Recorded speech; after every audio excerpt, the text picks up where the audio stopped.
What's up, y'all? It's Cecil West, Beyond the Harmony, beyondtheharmony.com, back again with the one and only.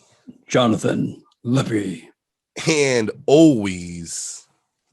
I am Matthew Weaver. And this is your question of the week. You know what it is, the name of the game. We throw out a question, you give us your answers, but not before we give you ours. Tonight, guys, I gotta know, with all the albums, with all the songs, with all the music, what was the first album you just skipped and didn't check out, or maybe checked out really, really late? I assume they've all been checked out, but what was the first one that when it was dropping, you skipped it, you were late on it? I feel like this question is also relating to that question that everybody wants to know is, where do you pinpoint that moment where Bone kind of started to slip? And for me, the time period is around 99, 2000. I finally get what I wanted, because at the time I was really evangelizing for Crazy Bone. We're talking in the early years of Bone. So, you know, nobody really knew who the best guy was. Art of War, Crazy Bone emerged, but once they started going solo, everybody else was upset about it. And I was like, oh man, this is great. You mean to tell me I could get a full Crazy Bone album by himself without anybody else? So after Thug Mentality 99 was a double album, I was so fulfilled. I was like, where do you go from here? And then they got back together again and did Resurrection. I got that one, but you know, Crazy was only on 9 of the tracks. And then Mo Thug 3 came out. And I don't remember which one came first. It was either Resurrection or Mo Thug 3. I got Resurrection. And I went to the store to get Mo Thugs 3. And if you guys have followed this channel since the beginning, you know, I went to the store a lot to get Bone on the announced release date, and it would always get pushed back. And sometimes I'd end up with CDs that I didn't even want in the first place.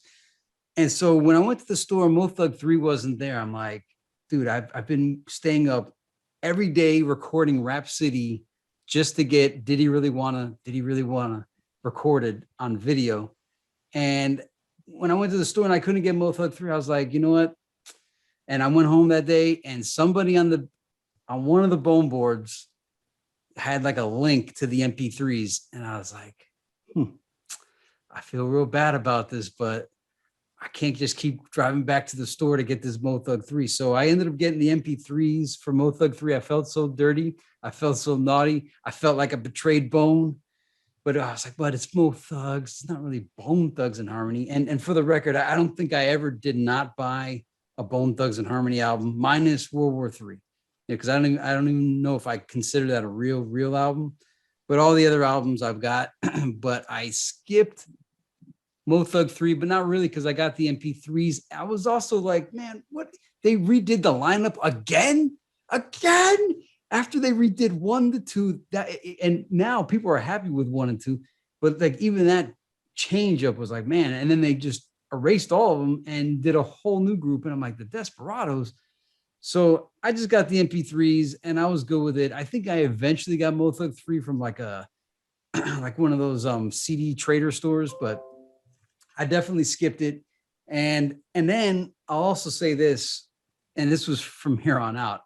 I did get El Burna, but I don't think I got any Lazy Bone album after that for like 10 years. Once we started Beyond the Harmony, I got all of his other albums and had them shipped to Cecil. But like I just couldn't keep up with Lazy. There was like solo albums dropping left and right, and they were never at the store. All these like solos, even Gemini, was so hard to find. There was like no distribution in Florida for these like non-group albums. So my answer is Mo Thug 3 was that moment that I skipped buying it, only because I wasn't going to go to the store every day just to see if they had a copy of Mo Thugs 3 in stock. Does that even count? Does it have to be a Bone Thugs album, or can Mo Thugs? Sure. Okay. Whatever. I mean, that's basically, you know what it is. Everybody knows what was going on at that time. That means you were checked out during Resurrection. This is my follow-up. I think we set a follow-up question for this whole question. I got to know when you checked back in. Well, the Thug World Order, I was all the way in on that. And it wasn't even like I really checked out on them. Here's what it is. This is really the answer. And again, I'm a much more diverse person now, but I used to be on crusades at the time. So I was crusading for Crazy Bone all the way. And once, like I said, once I got that Thug Mentality 99, I'm like, yo, I don't even care if they ever make a group album ever again. As long as Crazy Bone keeps making solo albums and Busy Bone keeps making solo albums, I'm good. And they got back together. And the funny thing is, like, they were saying, hey, we're making solo albums. So all these like Bone is back, Resurrection. I'm like, dude, just make your solo albums, man. So I was good with it at the time. And like I said, I had my fill, dude, a double album of Thug Mentality 99. I was good. And then all these albums kept coming. So is that what oh, when did I check back in? Thug World Order, right? Well, actually, even before that, I think Alpha and Omega might have came out before that. So I did buy that. I was consistently buying. I got the MP3s of Mo Thug 3. I did buy Mo Thug 4. I did buy Alpha and Omega. I bought the gift. I bought El Burna. So just Mo Thug 3, I think I had to have bought it because I couldn't have just lived with myself not having, Mo Thug 3 in the collection. But I just didn't get it right away. And I don't think I've ever really checked out with Bone ever since. I missed Speaking in Tongues because it just never was in the store. I missed the Midwest Cowboy. It wasn't in stores. But everything that was majorly distributed, I've purchased, minus Mo Thug 3 on release date. I got it later on. Matt Weaver, what was the first album that you skipped? And I guess we're seeing the question a little different. So I'll say, did you skip it, or did you kind of like check out on Bone for a while? And when did you jump back in? Yeah, I think we're all three going to have wildly different ways that we approach this question. I think everybody in the comments will too. Because Mo Thug series did not even register on my mind. Like, I saw this as only mainline albums. But it's funny to think about when they came out in comparison to solo albums. It's funny to think about. For me, I'm definitely answering this question as only group albums for sure, because to me, they probably never would have taken off if it wasn't for the group. Maybe Busy Bone would have, maybe, but so I take solo albums and Mo Thug just as icing on top, and I'm just glad it exists and I just appreciate it. To me, if you didn't have the group, none of that ever probably would have even come to fruition. So for me, it is Thug World Order hit me, like, sent me to a very dark place for a very long time. I was on top of the world with Resurrection because it was such a pattern for me of the formula. And so it was not just like a one hit. Like, how many other rap albums do you love, but you really only love their first album? It's, very similar to pop music, where sometimes people get just degraded to a one hit wonder. So to go from being on top of the world, like, I can't believe that I'm living in a time where, Eternal, Art of War, and Resurrection come out, and I'm able to be there for it and to sing their praises, and then to go from that to what I thought of Thug World Order. I bought it, went out to the car, put it in the car, and just sat there. And I remember I went home, put it away, and tried not to think about it and I didn't think about it for years because I thought Thug Stories was even worse. I was in a very, very dark place with music for a very long time around there. And that's actually what pushed me. I don't know if I've ever told anybody this, but Thug World Order is what pushed me to pursue music outside of hip hop. So, wow. I don't think I've never told anyone that. Most musical conversations I have, besides with you guys, are about people. What was it though? Was it wow, this is so fucked that I can't deal with it? Or did you hear Phil Collins and you were like, I gotta hear something besides rap? Guess Who's Back? It was Guess Who's Back. Guess Who's Back was every nail in my coffin. Yeah. Like, when you guys do bury me, I think maybe take a Sharpie on all the nails, maybe write out G-U-E like on all the nails. That would be kind of that would be pretty sick, I think. No, and that's super funny that you pick on Home, because to me, I thought that was one of the only saving graces of the whole album. It's Oh, Guess Who's Back. I agree. But yeah, so I don't know. I don't remember what your take was on Busy's verse on Bone Bone Bone. I know Cecil's, but like, how did that do you? at that point, I really, really, really understood that he just was not there. Son of a chicken. I was like, he wants every to time I cause make fun of this controversy. verse, someone will get in the comments and tell me how fucking how amazing it was and how I'm just not smart enough and I'm missing the intricate artistic ability. I think it's actually genius now. Like, Son of a chicken. I'm not mad at that verse anymore. At the time I was, but now I'm like, man, I was yeah. like, it actually. Oh, I'm over it. I mean, there's all kinds of shit that I didn't like at first that I'm like, yeah, it's cool. Like, whatever. I like his voice, but okay, hold on though, because we're losing Matt. Okay, I got a follow up for Matt though. I want to know because Thug World Order came out in my memory like right after Alpha and Omega. Do I have my chronology correctly? And was Alpha and Omega on your? Did you get that one? Yeah, I bought it at Target. I remember buying Alpha and Omega. I remember just being happy that he had a Alpha and Omega was September 14th of 2004. Whoa, so that's after. That's way after. After that's halfway. That's like halfway in between my dark times. So yeah, I take everything in silos. Like, I appreciate that Busy can have a shining star gem that I'll probably listen to when I'm an old man, and like just phone it in for everything that he did do during that era. Have you heard Thug World Order recently? Like, or is it still in that box, never to be listened to again?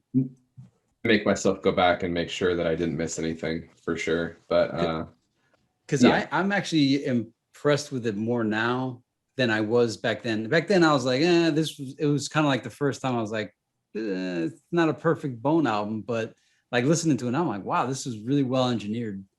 And I'm more impressed with it now than I was back then. I think you can't argue it's a professional studio album, but I think Cecil's question is what did it for me. For me, I think it was a void that was left just by the beats, like the production. Like, that wasn't DJ unique, was it? Or was it partially or none? I think he might have had something to do with it, but it was not. I didn't feel like it was all super hands-on. On but what? For me, it was just the beats. On Thug World Order? Yeah. Yeah, Unique's on there. I mean, he's on there a little bit. It's split up, but he's on there a few times. I think the beats were just not. LT Hutton was on there. The Platinum Brothers. If Guess Who's Back was pushing you to depression, did the one with LW, Get Up and Get It, did that push you to suicide? 3LW? Yeah. I bought an extension cord. Rico Wade, Organized Noise, is who made the Guess Who's Back beat. I'm going to send him a letter of disapproval. Dude, you ruined my life, man. Actually, I want to thank you for introducing me to new music. Yeah, he pushed me over the edge. So what brought me back was that they actually had a business plan for Strength and Loyalty, and I wasn't crazy about the pairing with Swiss Beats, but I knew it made sense, and I knew I wanted them to make their money. And so, I was telling everybody to listen to it. It's like pop music. There's no Ouija boards. You're going to like it.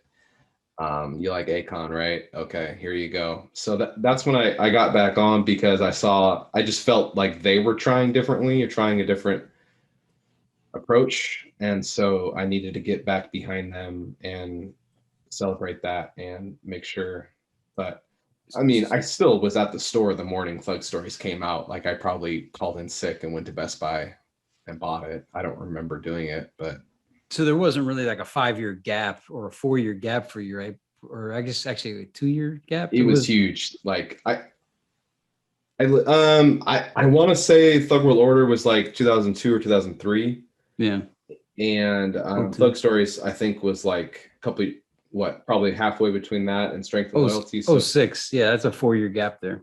so that was a very bad time for me for hip hop. Wow. Man, I was like that was a transition period too into the digital age before they knew how to like do it. It was ringtones and just dealing with Napster. Now, Yeah. so then that means did you completely miss out on Bone Brothers, Hip Hop Baby, and all that?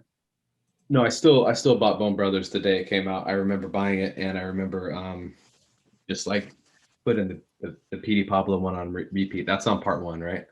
No, I think That's on part 2. Yeah, it's like I think it's 2, maybe it's Okay. 3.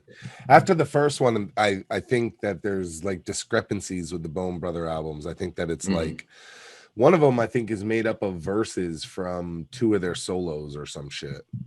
Yeah, whatever that production company is, and I don't think they got any of Like the money Real from Talk. that. Probably Real Talk, that's it. Yeah. Yeah. But no, Shocker.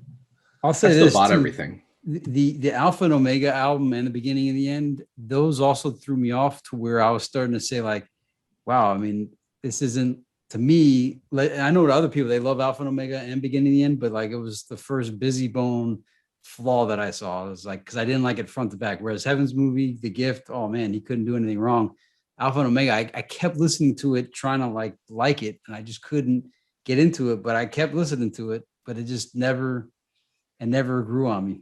I like it a little bit better now, but at the time I couldn't do it. But I'm curious to know, when did you fall off, Cecil? What was the first album you skipped? Okay. I think that people probably think that I'm gonna say Thug World Order is what I think. Is that what you think? I think that most people would assume that Thug World Order might be the checkout point. Because I don't really remember us talking about it that moment. We didn't have the tools we have now to talk about it. Well, either way, it wasn't the checkout. I think that's what people will probably think was the checkout for me, just because I kind of give it kind of a bad rap. But if you remember, I was very hyped for Resurrection. Yeah. How hype was I? I was like, fuck yeah. I was semi disappointed with the song Resurrection at first. Like I really like it now, but like I just remember feeling like this wasn't what I wanted. But overall, I loved Resurrection.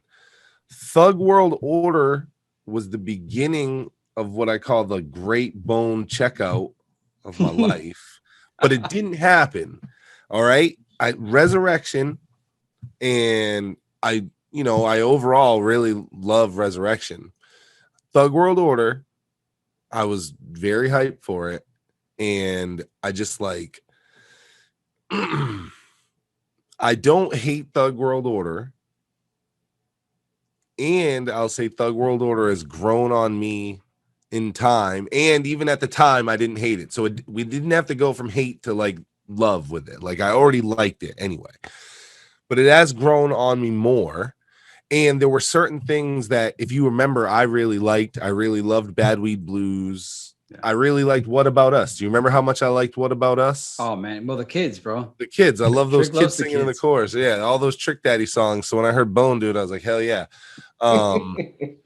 So there's a bunch of shit that I really enjoyed on there. But there was like Guess Who's Back. There was Busy Bone kind of fucking up for me, the Bone Bone Bone song. I remember how hot songs like that, like Whoa, Bone Thug, like that kind of cadence song was real hot for quite a few years. So it just started to be kind of have some holes. I didn't like Get Up and Get It. There was just some other shit. And I think there's songs that I really like now that I might not have at first. So, but that was the beginning, the full, and they did that. I know that was 2002, but they were doing videos into 2003, and I followed all that shit. You know what I mean? Like, I followed it all. But so when you say videos, do you mean performances? Yeah, well, like videos? they were doing singles for Thug World Order into 2003. Okay. Yeah, so I was following it up to 2003. I remember 2004 John goes, wow, Bone is doing a greatest hits album. And I don't remember what the fuck was going on. I think at that time, Johnny, was I really into my group at that time? I must have been. No. No, it was that's the beginning eras. Like you didn't even get, I'm trying to, So I was really wrapped up in other shit. But for whatever reason too, I was kind of checked out on Bone. I think I was really into probably remember Dipset and the Games Group, whatever. What was the game? Black Wall Street, G Unit, all G-Unit, that. that's what it was. Yeah, I was into all that shit. Dipset and Rockefeller. You loved all those three. So I was kind of checked out on Bone. He tells me there's going to be a greatest hits, and I'm just like, that's it. That's the end. They did a greatest hits. That's the fucking credit roll. Like, we got the greatest hits of the Eagles. We got the greatest hits of the Rolling Stones, CCR, Bone Thugs and Harmony. Tupac got a greatest hits when he died. Biggie got a greatest hits when he died.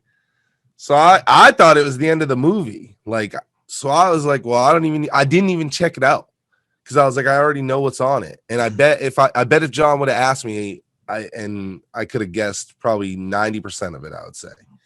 So I thought it was the end of the fucking movie. Okay. In 2004. 2005, I think, is like when Bone for Life happened. Right. Never didn't even check it out until like much later in life. I was just like, what in the fuck is this? I remember seeing it. The Bone logo was fucked up on the cover. It's crazy. It's the three of them, so I don't get this yet, right? I'm like, oh, Busy's out of the fucking group, huh? And like Lazy and Wish look like they're on the cover of fucking Mo Thug's Family Reunion because their hair's all smoothed out. Bone for Life, and then it's like I look at it and I'm like, what the fuck is going on here? I was out. I was absolutely out. I was fucking out. I didn't even like want to do it. And I also know like 2004 is when Alpha and Omega dropped. And John, we didn't really talk about it, but I wasn't interested in checking it out. So you were like pushing I Understand on me. Yep. So you're pushing I Understand on me. And I'm like, yeah, this is cool. Like I checked it out. I was like, this is dope. This is cool. And you were like, yeah, check the album out. It's not bad. And I needed somebody to get feedback. I didn't do it. Later on when I checked it out, I was like, wow, this is a pretty good album. And like Died For You became one of like my favorite Busy Bone songs. But I was checked the fuck out all through 2004, 2005. What the fuck happened in 2005? Well, THUGS comes out at some point, right? Yeah, that's later though. 05, and around that period also is when those 4 Busy Bone Real Life or Real Talk Entertainment albums come out. 2005, didn't Bone Brothers happen? I think so. Yeah, Hip Hop Baby. I'm pretty sure Bone It Brothers. sounds like an 05. Let me ask you this too. Did when ain't nothing like money in a Ziploc bag, I think you pushed that on me. Yeah, I was definitely pushing. It was 2005, Bone Brothers. And you pushed Bone Brothers on me. Yeah. You sent me the video. This is the first time I see Busy Bones bald. Is John sends me, he's like, yo, there's a new video. It's crazy, busy, and lazy. And it's a group called Bone Brothers. And I was like, it's just the 3 of them. You're like, no, it's just the 2 of them. And they have Crazy Bone on the song. And I'm like, what? Is this fucking stupid? You're telling me that Busy and Lazy have a fucking side group called Bone Brothers and they got a fucking Crazy Bone featured and it's not a Bone Thugs and Harmony song? What in the fucking 1 + 1 + 1 = 6 the fuck am I hearing right now? So I am pissed off about even the thought of Bone Brothers. I'm like, this is getting ridiculous. And I'm mad that John's sending me the shit. I clicked the link, and I don't know if John just wanted it to be a fucking surprise, because sometimes John will do some shit and he just keeps telling me, you wait till you see this video. Because I'm sure at this point, like, John's pushed Bone on me a bunch and I'm just not into it. I fucking push play and he's bald as fuck. He's bald as fucking fuck, bro. I couldn't believe it. And I do think I started to follow just Busy Bone, like around like the crazy Busy Bone time. Just that. But it blew my mind. I was completely out. I didn't like because I'm a hip hop baby. No, I was out on this whole saga. So I skipped right over. I've never got into Bone Brothers, y'all, just so you know. And if you like it and you're going to put in the comments how good it is, that's awesome. I'm happy you like it. I don't like any of them. At that time period too, and actually I'll ask you now because it's like 15 years later and I still need an answer. Did you ever get around to watching the Don't Try to Hustle Me video from Beginning and the End by Busy Bone? No. Because that video threw me off so hard. Like, No. I'm like, what is this Busy Bone? I couldn't even tell if it was him. And I must have pushed that on you so many times because I needed somebody to like, hey man, what am I looking at here, man? What's going on here? And what there's the beginning and the end and Alpha and Omega. And there's a music video. I was out. You try. I remember when I started to check back into shit. And trying to catch up. I remember asking you like, what's the difference between these? And you tried to like explain like the difference. Yeah, you know what I mean? and I was just giving you my best interpretation because, like, at that point, I feel like the bone boards were not the same at that. Like, nothing was that was a dark era, that same era that Matt's checking out. He checked out at the best possible time, and you did too, because everything was strange. And then DMC is in that Hip Hop Baby video, and then he comes out with a solo album. Romeo Antonio produces part of it, and just like hearing DMC with a jacked up voice, Busy Bone with a bald head, it was like the whole world was falling apart on me. Like all, I stayed checked out though, bro. Like I continue to be checked out. I was checked out through Thug Stories. You told me about Thug Stories. Thug Story. Well, listen.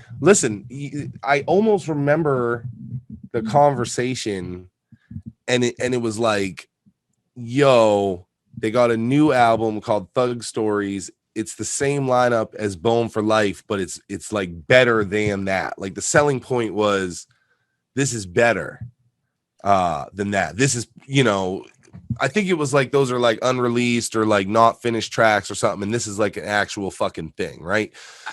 I was confused on Thug Stories. I got it. It was in the store the same day I bought Strength and Loyalty. I'm like, oh, what is this? Wait, Thug Stories, Strength and Loyalty, and again, I'm going back to that. I'm trying to buy Eternal. I get Bone Enterprise. Sent me the video. You were like, you got to check out this intro. Oh yeah, intro fire. So that's right. You were right. like, you got to check out this intro, and then you're like, there's a video, and it's intro fire. So I watched that, and I'm like, yeah, that's pretty dope. I go, that's cool. Like I was like, I downplayed it. I think. No. Watch this. Okay, I know. Okay, you and cousin Danny, I was always trying to get them both of you back into Bone, and like I kept looking for something. And when I saw intro fire, I was like, yes. This is gonna work. It's gonna bring Cecil back into the fold. There's no way he can't like this. This is thuggish Bone right here. And so, like, yeah, I must have shoved that intro fire down your throat because I'm like, all you got to do is taste it here, Cecil. Just taste it. It'll bring you back. I'm like the devil, like offering. Ooh, you sure you don't want Bone? Yeah, that intro fire, bro. But I felt like I like that. I really like that album now. The Thug Stories. It's not bad. No, I like it. I really like it. Like it's not like, there's nothing amazing about it, but it's a good album. But I wasn't even willing in 2006 to even check it out. Thug Stories. So now that we've been talking about it and I went to my dark place, I can actually tell you what it was, and there's proof. They went on like the morning show or like Regis or something. Oh yeah, Kathy Lee, I think, or no, yeah. was it Ellen? I know it was an AM show. I don't even know what that means. I've never seen one. and I know they did Get Up and Get It. Wow. And I remember seeing, listen, there was just so many fundamentally things, so much. It was just, I can't even talk. They, my heroes went on a morning show, first of all, in the same room with Regis Philbin of all human beings. Like they didn't want to be there, but it's like being broadcast. The looks on their faces, that's what did it. Actually, that's what did it. Now I'm gonna have to find that video and make myself watch it and cry. That's what I'm gonna do tonight. Yeah, I've seen a couple. Well, I think they do Vegas or something live on some like it's live Like on a variety show. No, it's not even. It's like a morning news thing. They're just like, we got Bone Thugs and Harmony here to do Vegas, and it's just so like they're like, fuck. And you were checked out for the whole busy saga, the whole Ballhead journey. Well, here was what was weird. I wasn't checking out any of the music, but I know I checked out all the crazy busy shit, like intensely. Anytime you sent me that, like I followed all that shit because it amazed me that he was like homeless. So when he shaved his head, which was that before or after the homeless shit? It was like leading up to it, I think. So it was during, because it's easy to take care of. Yes. I just remember you were sending me the homeless shit and the fucking praise God.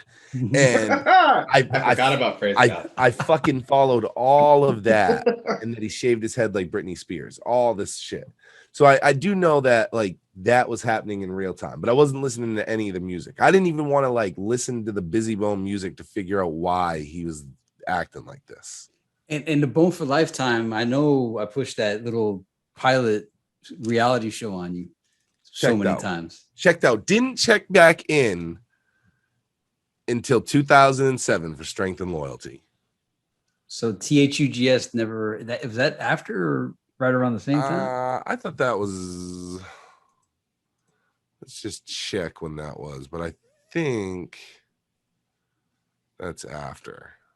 I think that comes a little after. Although no, that's got to be after.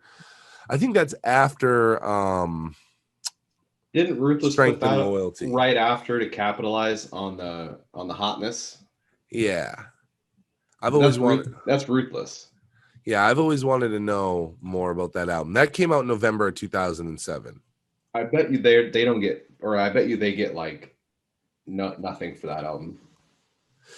Well, I've always wanted to know about that album.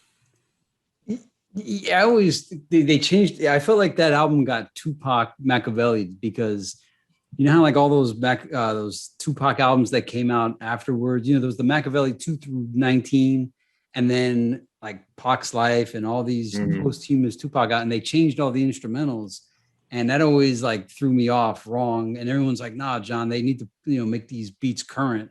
And I'm like, "Yeah, but if you've been listening to Machiavelli 2 through 17, you want to hear that." And then eventually I got over it, and I'm happy they did it. And THUGS is probably better because of it. Matt's right about the releases. Strength and Loyalty was beginning in 2007, and then Ruthless dropped that in November of 2007. I'm going to be honest. I don't even think I knew that came out. The THUGS, really? Yeah, I don't even think I knew that came out. Like at the time, like I think I was late to that just because I was just like, oh, really? You might have pushed the video on me or something.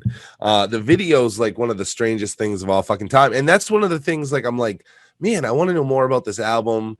Why did it come out? Obviously, it's a bunch of songs that Ruthless owns, but Bone was obviously behind it, right? As well, because they have a video, and even Busy's in the video. And I'm like, so there must be some kind of contract agreement there, or why the fuck would Busy go do the video? He's not even in the group right now. He's obviously not with him in the video either. So there's just all this weird shit about that. So I didn't know about it, but I was completely checked the fuck back in for Strength and Loyalty. And I think I probably missed THUGS. I probably also thought that it was like a weird compilation or something. Like, why'd they name it that? I do remember that you kind of were pretty big into that DJ Unique, the Street Pharmacist, though. Like I remember a lot of times you tried to Yeah. get me to listen to that. I think that's older though. that. Is it okay? Yeah, that might be around the resurrection time. I do. No, Yeah. yeah, everything's a blur to me now, man. Ghetto Street Pharmacist. It's gonna really blow your mind when I tell you when the first pressing dropped. Yeah. October 19th of 1999. What? What? Mm. What? 99. And listen, think about it. It makes sense It because makes sense. because the Doctor video Yeah. that Busy does like 11 seconds in, he's wearing the BB Gambini shit. Yeah, that makes sense because yeah, okay, that's that summer break or the winter break. I remember Resurrection came out, Doctor was out, and Ja Rule, how many want to die with me? How many want that came out at the same time. That was a cool summer or winter break hearing all through because Ecstasy came out and it was like everyone was like, man, what the fuck is Bone doing an Ecstasy song? And yeah, man, that was. I just want to tell everybody too, if you don't know about that album, Busy's on Doctor for like 11 seconds. There's a fucking song with Crazy Bone, and there's Murder with Lazy Bone, which I think is one of the hardest Lazy Bone verses there is. It's like over the Thug Love Part 2 beat. So and is there like different versions of that, or did there's different? Yeah, there's a first pressing and a second pressing, and the track list changes up a little bit. And I remember, I think you had all those Halfcock albums too back then too, right? No, I kicked myself in the ass. Back then I was always sending you the bonethugrecords.com website. And that's when you could buy all that shit. Night Riders, Bruce Hathcock, Larice, all that kind of shit. And now I kick myself in the ass that I didn't buy all DJ Unique's $20. And so right after Strength and Loyalty dropped, Quick Fix came out, and were you immediately like into the Quick Fix saga for that? The first one. Not Quick Fix, the Fix Tape. Yeah, the Fix Tape. Yeah, if you remember, I was into the Fix Tape before it was even retail. Like I jammed the Fix Tape down your fucking face. How happy I was to hear Crazy Bone murdering other people's beats. I jammed that fucking Fix Tape down your face. And then were you checked out for Riding Dirty when that happened with Chameleon? No, that was a huge song. I think that Spit Your Game. I remember you were big on that one, bro. Yeah, Riding Dirty was in 2005, but that song was big. You know what I mean? So it was like you weren't getting around that song. Even though I was checked out on Bone, like you couldn't get around Riding Dirty. And what about I Don't Give a Fuck with Little John? Yeah, I loved that song too. And then in between there, I guess Gemini is somewhere in between, right? Is that 05? I think that's 2005, right? See, I Don't Give a Fuck happened in 2002. So I was heavy in it. John Crunk. Yeah. And then I can't believe that's 2002. I know, bro. What you just asked about? Era. If I missed or checked out Gemini? Yeah, Gemini. I remember you liked Gemini a lot and you were trying to push a couple. I mean, I had Gemini, but I got it used because once again, all these albums, they never made it to the stores in Florida. And so I could only get it used. And I don't even think like getting stuff on eBay. I don't know if I trusted it yet. Although I was selling on eBay since 2000. I don't know. A lot of these things were hard for me to obtain. And then, that says that came out in 2005. So that's interesting because I definitely was into that. You know what was really available? I was really into that. But you know what I think that was that I was really into Lil Jon, if you remember. And I was like, oh shit, Lil Jon and Crazy Bone are back. Yeah, and Mystical was on it too. And no, but on Gemini, I mean, because that's Gemini, 2005. Yeah. That's 2005, and I was definitely into Gemini. So I must have heard Gemini and then checked the fuck out. Yeah, well, I think if it was Crazy, I because you were always politicking for Crazy at the time because you have the whole thesis of Crazy should have just took the mantle that Swizz Beatz was handing him and just ran with it, but he made sure. But that came after, though. But that came after. But it was building to it. So you got the Little John song, you got Riding Dirty. Oh yeah. You got Spit Your Game. Well, and he was putting Bone on back then too. Like they were kind of fucking dunzo, and he put him on the Get You Twisted remix. Mm-hmm. You know what I mean? Like, so he was pitching for Bone. That's why I was always about Crazy because I was like Crazy tried to put on for Bone heavy.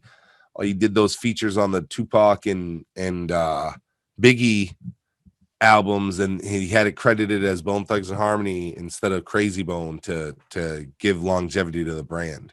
Yeah, I thought that was gangster. So Definitely yeah, sucks. but I must have checked out shortly after that. I checked back in for strength and loyalty. So that's kind of like when I was in and out, and I've been in since. Nice. I've been in since. I'm in heavy. I'm in way heavy. And all three of our, well, with what Matt said, strength and loyalty brought him back in, strength and loyalty brought you back in. And we keep trying to say the significance of strength and loyalty. A lot of Bone fans don't like it, and we're like, man, this brought so many people back into Not the fold. only did it bring people back in, but guaranteed that new Bone Thugs fans were made off strength and loyalty. There's people that have been fans since strength and loyalty forward, and they went and reversed and checked out things, which is fine, by the way. Don't be a dickhead fan that's like, oh, you didn't know Bone to Acorn. Hate you motherfuckers. Like, just be happy they got fans. Don't be a dickhead. But there's people that were made fans off of strength and loyalty, whereas by Unifive, I can't say. I mean, maybe they made some new fans. Then I'm sure Bone still makes new fans every year. It's just the quota is less every year, I feel. But that was the last huge surge of fandom, I think, was during strength and loyalty. That brought in new people. Yeah. So, I enjoyed everything about it.